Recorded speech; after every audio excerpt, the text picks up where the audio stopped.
At home, our parents always ask us to eat fruits. At the doctor's clinic, it is the same thing. Eat fruits. That's the advice we always get. But why should we eat fruits? Facts suggest that fruits contain a lot of nutrition, and that is why we need to consume it as part of our everyday diet. Today I have designed a new project called FRUITWISE, which helps us to know the amount of nutrition contained within the fruits we consume as part of our everyday diet. So let's check out my new project FRUITWISE. So here's my fruit basket. Before I eat these fruits, let me check out the nutrition through my new project FRUITWISE. Bananas are always my favorite. Let's check out the nutrition a banana contains.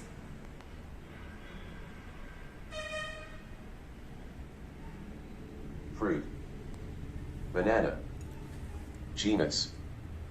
Musa. Nutrition. Carbohydrates. 22. Protein.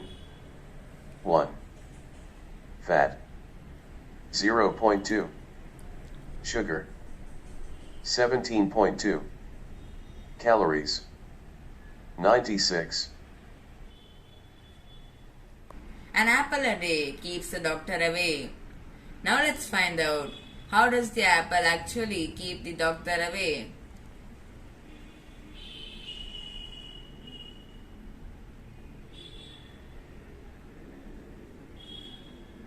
Fruit. Apple.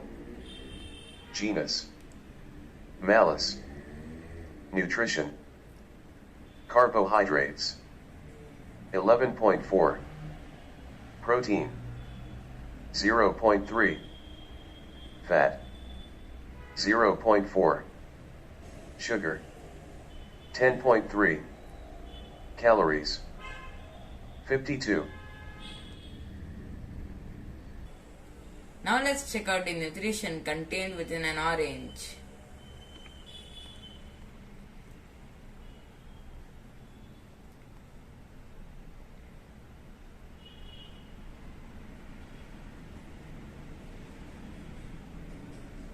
Fruit. Orange. Genus. Citrus. Nutrition. Carbohydrates. 8.3. Protein. 1. Fat. 0.2. Sugar. 8.2. Calories. 43. Now let me tell you how my project FRUITWISE actually works. First, the AI detects the type of fruit being shown in the camera. It then sends the information to Arduino. Arduino communicates with Python. Python gathers information on the nutrition contained within the fruit through the FRUITWISE Open API. It then sends the information to Arduino. Arduino displays this information on the LCD. The nutrition being displayed on the LCD is the amount of nutrition being contained within 100 grams of the fruit being shown in the camera. Hope this project encourages you to have fruits as part of your everyday diet. Wishing you all a very happy, healthy and a safe new year. Thank you.